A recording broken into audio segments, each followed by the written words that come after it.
Bom dia, irmãos e irmãs. Deus te abençoe ricamente nesse domingo. Hoje eu queria meditar com você sobre um texto que está no Evangelho de Mateus, no capítulo 20. É um texto muito conhecido que apresenta uma parábola de Jesus e uma parábola que traz para a gente uma compreensão muito interessante sobre a graça de Deus. Então, Mateus, capítulo 20, faço a leitura a partir do primeiro versículo, que diz assim: Porque o reino dos céus é semelhante a um dono de casa que saiu de madrugada para assalariar trabalhadores para sua vinha. E tendo ajustado com os trabalhadores a 1 denário por dia, mandou-os para a vinha. Saindo pela terceira hora, ou seja, às 9 da manhã, viu na praça outros que estavam desocupados, e disse-lhes: Ide vós também para a vinha, e vos darei o que for justo. Eles foram.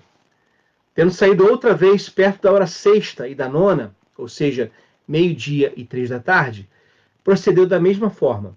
E saindo por volta da hora 1 décima, 5 horas da tarde, encontrou outros que estavam desocupados e perguntou-lhes: Por que estivestes aqui desocupados o dia todo? Responderam-lhe: Porque ninguém nos contratou. Então lhes disse ele: Ide também vós para a vinha. Ao cair da tarde, disse o senhor da vinha ao seu administrador: Chama os trabalhadores e paga-lhes o salário, começando pelos últimos, indo até os primeiros. Vindo os da hora 1 décima, recebeu cada um deles 1 denário. Ao chegarem os primeiros, pensaram que receberiam mais, porém também estes receberam 1 denário cada um. Mas tendo-o recebido, murmuravam contra o dono da casa, dizendo: Esses últimos trabalharam apenas 1 hora, contudo os igualaste a nós, que suportamos a fadiga e o calor do dia. Mas o proprietário, respondendo, disse a um deles: Amigo, não te faço injustiça. Não combinaste comigo 1 denário? Toma o que é teu e vai-te, pois quero dar a esse último tanto quanto a ti. Porventura não me é lícito fazer o que eu quero do que é meu? Ou são maus os teus olhos porque eu sou bom? Assim, os últimos serão primeiros e os primeiros serão últimos. Deus abençoe a leitura da sua palavra, em nome de Jesus. A C.S. Lewis, conta-se que C.S. Lewis uma vez foi perguntado sobre qual seria a principal contribuição do cristianismo para o mundo. E aí muitos estavam dizendo sobre o perdão, sobre a redenção e tudo mais. E C.S. Lewis disse o seguinte: essa é fácil. A resposta é a graça. A graça de Deus, para o Lewis, era o que significava de mais importante no cristianismo, na mensagem cristã, na mensagem do Evangelho. E de fato, gente, a graça de Deus é esse anúncio escandaloso do amor de Deus, de um amor que é incondicional, ou seja, não tem condições. Um amor que acontece não porque nós somos bons ou porque nós praticamos coisas boas, mas um amor que acontece porque Ele, Deus, é bom, porque Ele é amor, como diz a carta joanina. Só que a graça de Deus, ela nos escandaliza muito, porque ela gera muitos embates com a nossa percepção de religião e de religiosidade. E nesse sentido, seria preciso a gente pensar um pouquinho sobre como trabalhar, como refletir sobre a graça a partir dessa leitura aqui que nós fizemos nesse momento. Ok? Então podemos seguir? Diz assim: Jesus está contando uma parábola. E nessa parábola diz que um homem estava precisando de trabalhadores para sua vinha, e em função disso ele vai até a praça da cidade, e lá ele busca trabalhadores e marca com eles, acorda com eles o valor da diária, 1 denário por dia, que é um salário bom para um dia de trabalho. Na verdade, nem todo mundo na época de Jesus recebia isso. Então é um salário interessante. Esse pessoal vai trabalhar então para o homem da vinha. Lá por volta das 9 da manhã, ele percebe que tem mais vinha do que trabalhador. Então ele volta à praça e contrata mais gente. Mas dessa vez não fala de valores. Ele diz apenas: vou pagar o que é justo.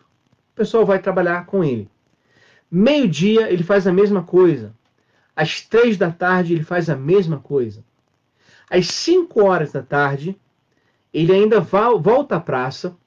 E aí ele encontra um grupo de pessoas que ficou lá o dia inteiro desocupado. Obviamente porque não tem trabalho para todo mundo nesse período da Galileia. Eles ficaram lá esperando alguma chance.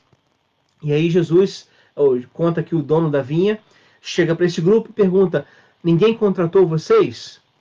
ou seja, estão aqui à toa o dia inteiro. Então vem trabalhar para mim. E eles vão. Eles aceitaram um convite feito pelo dono da vinha e vão trabalhar. Quando eles chegam lá na vinha, né, ou seja, faltando uma hora para o final do expediente, eles mal começam os exercícios para fazer o trabalho e dá o toque final, acaba o dia, encerra o trabalho e aí o dono da vinha começa a pagar todo mundo e ele decide fazer o seguinte: vou pagar quem chegou por último, então vou pagar esse pessoal que trabalhou uma hora só e dá a eles o salário de um dia inteiro, dá a eles um denário. Isso eu imagino que para aqueles homens que trabalharam uma hora só foi uma grata surpresa, porque, afinal de contas, tudo que eles fizeram foi aceitar um convite. Apenas isso. Né? Nada mais além disso. Eles aceitaram um convite de estar presente com o dono da vinha, aceitar o trabalho e ir com ele para estar na vinha. É a única coisa que eles fizeram. E isso dá a eles um resultado maravilhoso, um resultado gracioso, que é o pagamento de um dia inteiro de trabalho. Isso é graça. Graça que acontece não porque se mereceu receber, mas porque Deus é gracioso. O Senhor da vinha é gracioso. Só que esse tipo de ação do Senhor da vinha esbarra num problema da religião.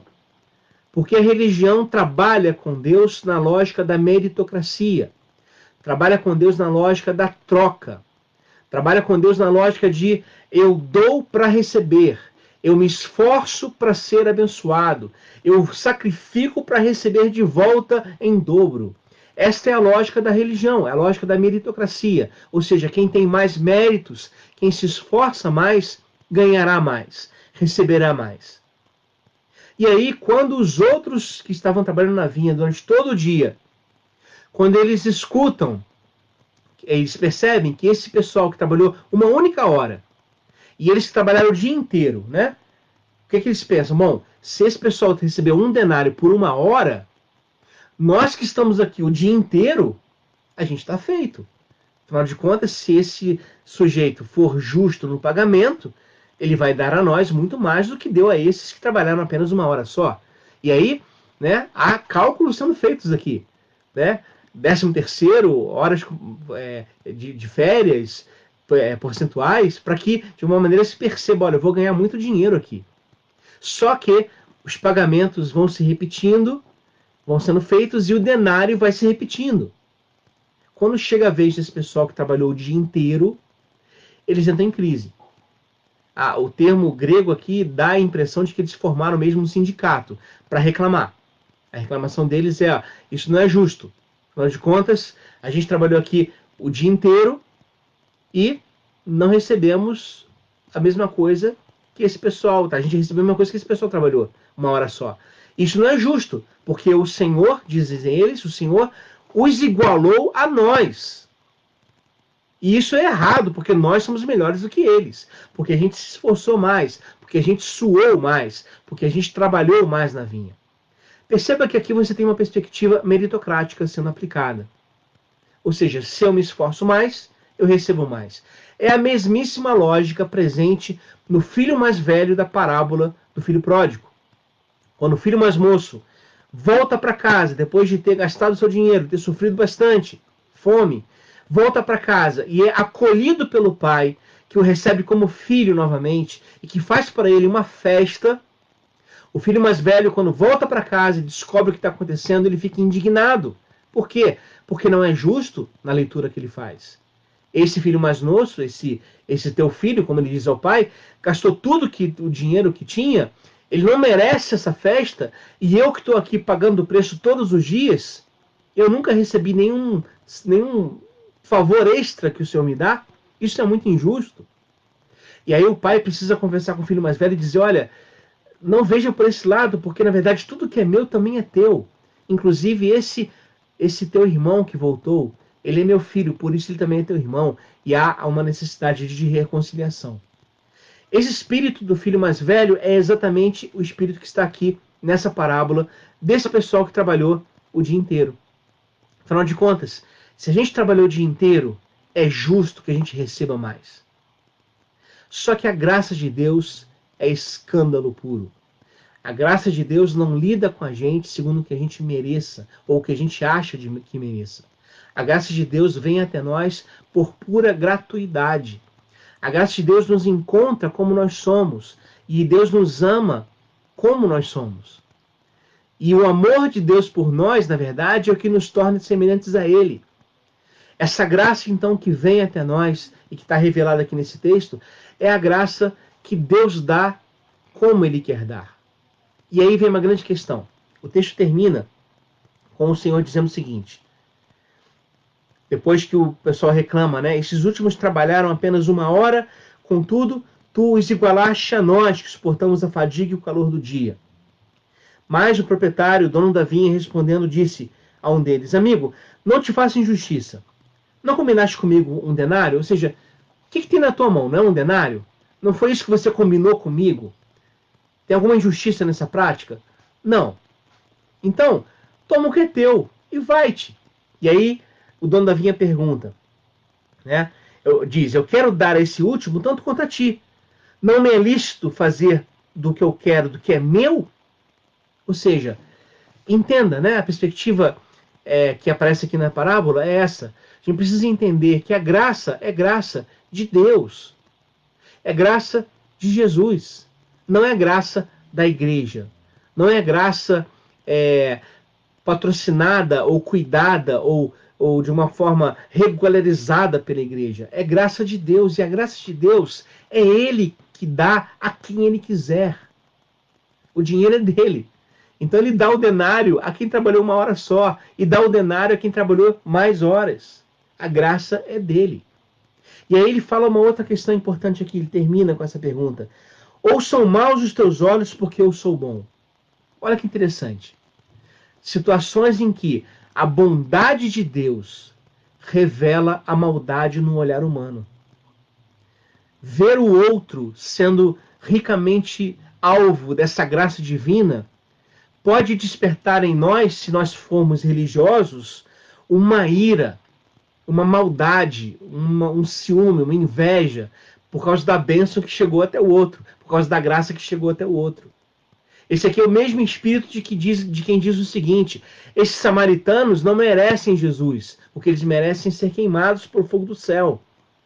Ou o mesmo espírito de quem diz: aquele grupo não é um grupo que cabe na lógica da nossa igreja. Aquele grupo não faz parte da nossa igreja. Eles que procurem outros espaços, porque eles não fazem parte aqui do que a gente se esforça para ter. A graça de Deus não funciona em termos meritocráticos. A graça de Deus acontece em termos de gratuidade. E Deus alcança pessoas como Ele quer alcançar. Então, nesse sentido, vamos aprender com essa graça divina aqui. A graça que é de Deus e não da igreja. Ou seja, ela acontece porque Deus é gracioso, porque Deus é amoroso, porque Deus é assim. Deus deseja dar essa graça às pessoas. E vamos resistir a esse espírito religioso, esse espírito meritocrático, esse espírito que transforma a relação com Deus num negócio e as benesses, as bênçãos de Deus em recompensas por bons serviços. Eu já vi muita gente falando, por exemplo, do galardão como se fosse uma recompensa por ações praticadas na vida, que garantiriam um bem-estar melhor lá no céu. Então a lógica mais ou menos é o seguinte: se você faz muita coisa para Deus, quando você chegar no céu você vai ter uma mansão gigantesca. Mas se você não faz nada para Deus, você até vai para o céu, porque a salvação é de graça, mas quando você chegar lá você vai ficar num barraquinho, né, na beira do caminho, né, na periferia. A nossa compreensão assim de galardão de céu às vezes é tão sem vergonha que a gente reproduz no céu a realidade terrestre. A mesma perspectiva meritocrática. Mas não é assim que funciona com Deus. A lógica de Deus é a pura graça. E graça não está vinculada à meritocracia. Graça está vinculada à graça, à gratuidade. O que devemos fazer para Deus nos amar mais? Nada. Porque a mais maravilhosa coisa que você possa pensar em fazer não vai aumentar o amor de Deus por você um milímetro sequer. Porque o amor de Deus por você já é pleno, já é absoluto, porque é amor de Deus. O que eu posso fazer então para tirar, para acabar com essa perspectiva do amor de Deus por mim, para diminuir esse amor de Deus por mim? Algum pecado que faça com que Deus não me ame muito ou me ame menos? Nada.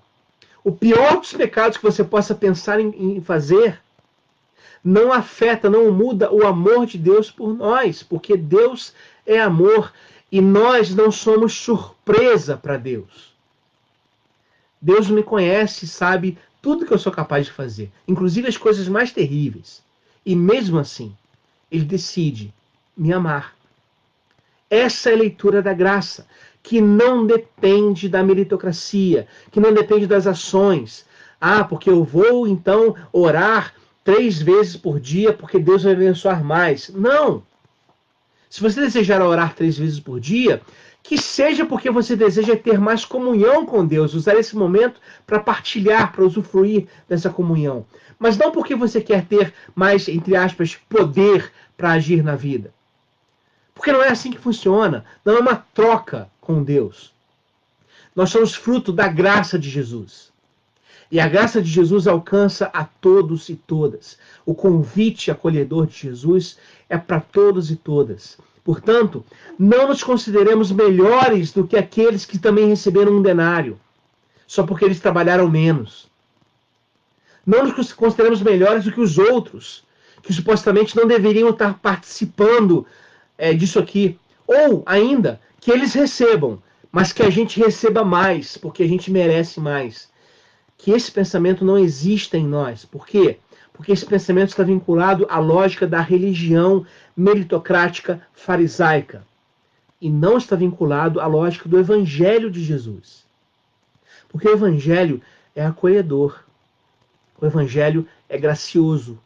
O Evangelho é pura graça, dando denário a todo mundo. A quem trabalhou o dia inteiro na roça e a quem chegou agora para começar a trabalhar.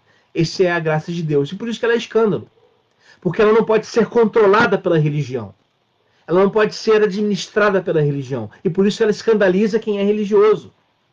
Os religiosos da época de Jesus se escandalizavam com esse Senhor que não apenas partilhava a mesa com gente que não prestava na ótica religiosa, como dizia que dessas pessoas era o reino de Deus. Ora, que coisa mais absurda é essa?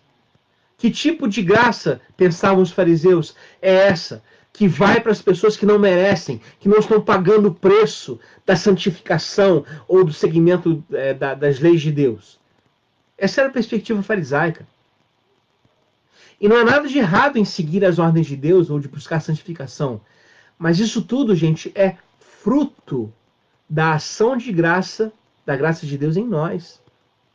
Aqueles que receberam um denário porque trabalharam 1 hora só, eles saíram dali extasiados, felicíssimos. Eles saíram dali exaltando, né, percebendo na própria vida essa grandeza do Senhor da vinha, que é generoso. Aqueles que trabalharam o dia inteiro receberam o mesmo denário, mas saem dali ingratos, saem dali irritados. Por quê? Porque deixam que a bondade divina praticada sobre a vida dos outros gere em si mesmos um coração fechado, um coração rompido, um coração adoecido. Não vamos permitir que isso aconteça conosco. Então, antes de tudo, renda-se à graça de Deus. Essa graça de Deus não está vinculada aos seus méritos. A graça de Deus é graça de Deus. Então, a relação com Deus não é uma relação quantitativa.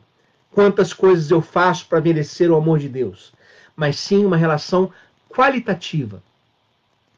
Ou seja, perceber que Deus mesmo já me aceita e me reconhece como filho e reconhece você como filho e filha. Porque Ele é amor. Essa é a beleza do Evangelho, essa é a mensagem do Evangelho, que é boa notícia. Não temos contra nós um Deus irado, temos a favor de nós um Deus gracioso. Amém?